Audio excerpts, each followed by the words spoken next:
Ozempic. We've all heard of Ozempic. Some people even take it without diabetes or that don't even need to lose a lot of weight just to stay nice and thin. But we can do that naturally if we have a diet rich in whole foods and we exercise and we get a lot of sleep and we're less stressed and we're in tune with nature and we're a natural human being that moves around a lot and eats a lot of good natural food.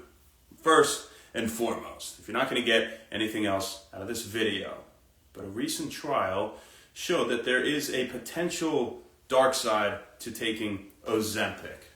What Ozempic does is it's a GLP-1 agonist. So what does that mean? Well, it means that it stimulates glucagon-like peptide 1 release, and that will suppress appetite. That will also delay the release of food contents from the stomach, and so you'll feel fuller, right? Even though you're maybe not that full. It suppresses your appetite. It can help to support weight loss. It's also involved in insulin release and other things too. But that's the gist. That's the main thing to focus on here, and in people that take it to lose weight. And this study showed that drugs like that are GLP-1 agonists may induce depressive symptoms and suicidal thoughts in people with low dopamine function. Now, this just means you should be genetically screened if you're going to take Ozempic. It also means, well, what's better than taking Ozempic is just being natural and trying to release those hormones naturally, which we're going to talk about how you do that here in a second, right? And if you don't have diabetes, if you're not obese or all these things, right?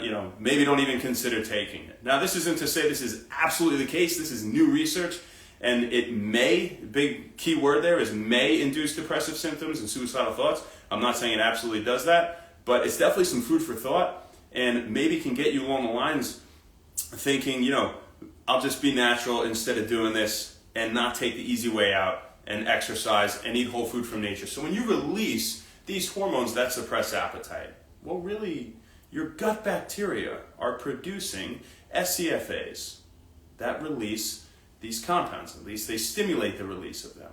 Then they go to your brain and they say, we don't need any more food. Now these SCFAs, they produce a myriad of things that control hormone levels, immune function, not just appetite, rates of muscle growth, and fat storage, and mood, and pretty much everything in your body. So if they're not functioning properly, we're going to have a lot more problems than just digestive issues, right? Which is probably where your mind goes when you think of gut health, right? So how do we keep these things producing these hormones that will keep us from overeating?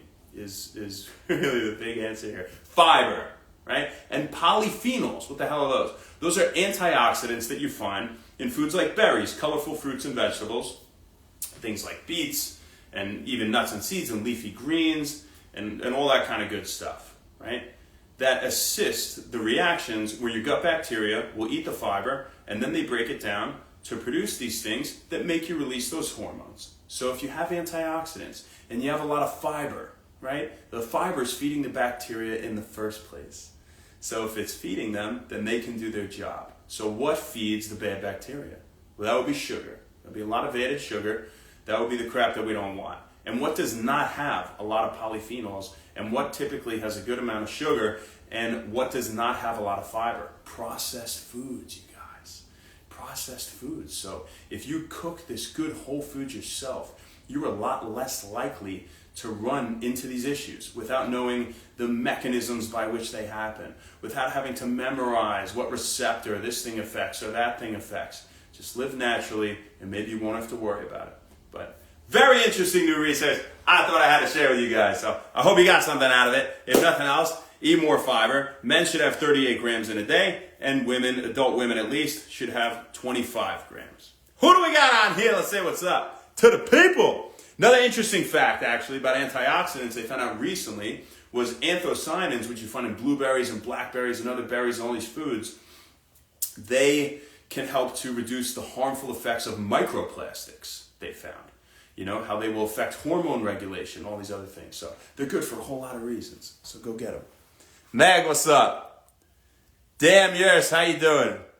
Keko, Danielle, it's Jeremy, Rugo, Ralph. Goldilocks, what's up? How are you?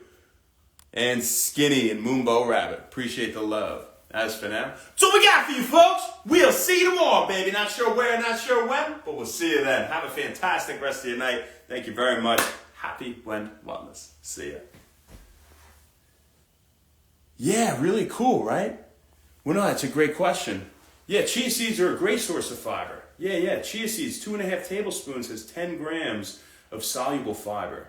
Yeah, which also brings up the point, soluble fiber is what you're looking for in terms of what's going to feed the gut bacteria, right? Insoluble fiber would just pretty much go through your intestines like sawdust and help clean you out. But it's not going to feed the gut bacteria. So chia seeds, avocado has a lot of soluble fiber. One avocado has 10 grams. Pretty much all fruits and vegetables, right? Broccoli has a good amount of soluble fiber. And, I have an avocado every day, pack of blueberries, typically, and chia seeds. And if you had 2.5 tablespoons of chia seeds, you had a pack of berries, right? You'd want the dark berries, blueberries, blackberries, raspberries, but acai berries, goji berries, all that other kind of stuff is good too. And you have one other little thing, you hit your fiber mark, right? So that's pretty darn good. El Tony, what's up? Looking good, man. Appreciate you. Have a great one. Thanks.